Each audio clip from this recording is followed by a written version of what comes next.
Another day, another J. Fern's wife story. Sa folding box namin nilalagay ang mga sisiw. At kahit araw-araw ko pinapalitan ang karton na kanilang sapin, madumi na siya pag bandang tanghali na dahil yung mga ipot nila nandun sa karton. Kaya sabi ni J. Fern, gagawa siya ng sahig na screen para yung ipot ng mga sisiw ay sa ilalim mapupunta. Sa ilalim na lang namin sasapinan ng karton. Kinuha niya yung ritaso ng steel matting at pinagdikit niya gamit ang cage plier. Nabili ko lang yan sa Black App. Maganda siyang gamitin kapag gagawa ka ng mga kulungan ng hayop. At para magkasya yung steel matting doon sa sahig ng folding box, sinukat niya ito dun sa dating sahig. Hinawakan ko na ang steel matting para mapagdugtong niya ng ayos. Mukhang matibay naman ang pagkakadugtong dahil hindi nagalaw yung steel matting. Buti na lang hindi ko tinapon yung ritaso ng steel matting at ayan, mapapakinabangan pa pala. Lalagyan pa namin yan ng screen sa pinakasahig para hindi lumusot ang paa ng mga sisiw. At para yung mga ipot nila ay diretso sa baba, hindi nila naapak-apakan o nayuyup-yupan. Madami din kaming mga plastic na screen na galing sa mga lumang kulungan.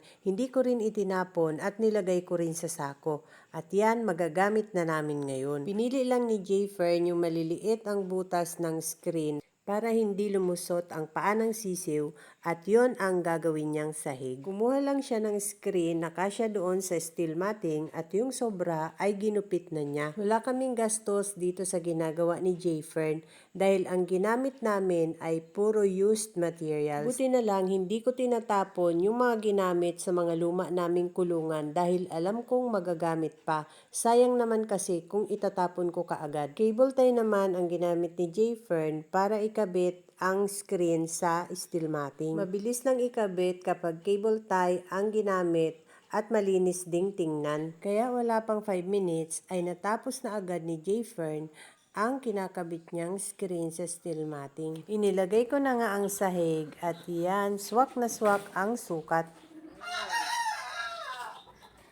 Very good. Nasa kabilang kwarto ng folding box ang mga sisiw.